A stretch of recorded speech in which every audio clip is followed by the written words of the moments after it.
சென்னை மேற்கு மாம்பலம் கோதண்டராமசுவாமி கோயில் தெருவில் உள்ள கோதண்டராமசுவாமி ஆலயம் மிகவும் பழமை வாய்ந்தது. கிழக்கு திசை நோக்கிய ஆலயத்தில் கோதண்டராமர் பட்டாபிஷேக திருக்கோலத்தில் காட்சி தருகிறார்.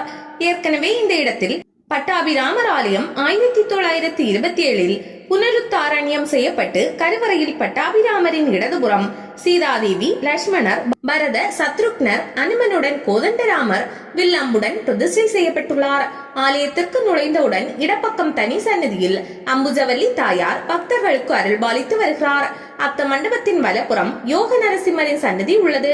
அடுத்துள்ள கருவறையில் அமர்ந்த கோலத்தில் பட்டாபிராமர் தனது இடது மடியில் சீதாதேவியை அமர்த்தி இடக்கையால் இடுப்பை அணைத்தவாறு இருக்க, வலப்புறத்தில் லட்சுமணர் குடையுடன் காட்சி தருகிறார். காலடியில் அனுமன் தன் வாளை சுற்றி பீடமாக்கி தன் இரு கரங்களை நீட்டி அதில் பட்டாபிராமரின் வலது திருப்பாதத்தை பயபக்தியுடன் ஏந்தியுள்ளார்.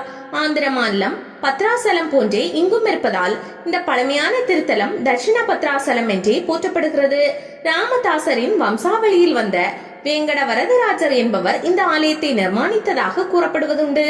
1926 பங்காயல குப்பையா என்பவர் பட்டாபிராமர் ஆலயத்தில் கோதண்டராமரை பிரதிஷ்டை செய்தாராம்.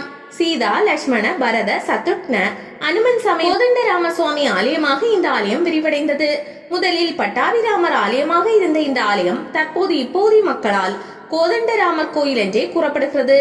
பட்டாபிராமரின் இடப்புறம் பிரதிஷ்டை செய்யப்பட்டுள்ள கோதண்டராமர் கோதண்டம் என்னும் வில்லை ஏந்தி இருக்க, வலப்புறம் சீதாதேவியும் இடப்புறம் லட்சுமணரும் இருபுறங்களிலும் பரத, சத்ருக்னரும் உள்ளனர்.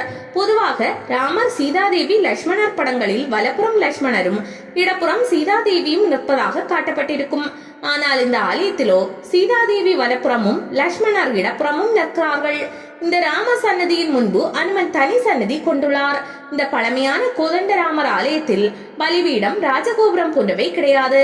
ஆலயத்திற்குள் இடதுபுறம் அனுமன் தீர்த்த குளம் உள்ளது. பட்டாபிராமர், கோதண்டராமர், நரசிம்மர் ஆகிய 3 பெருமான்களும் குடிகொண்டுள்ள இந்த மகாபலமுள்ள கஷேத்திரம் மகாபலம் எனப்பட்டு அதுவே பின்பு மாம்பலம் என்று ஆகிவிட்டதாக கூறுவதும் உண்டு. 1927 ஆண்டு இந்த ஆலய கும்பாபிஷேக நாள் என்று திருநீர்மலை ரங்கநாத பெருமாள் இத்தலத்திற்கு எழுந்தருளி மங்களாசாசனம் செய்தது குறிப்பிடத்தக்கது.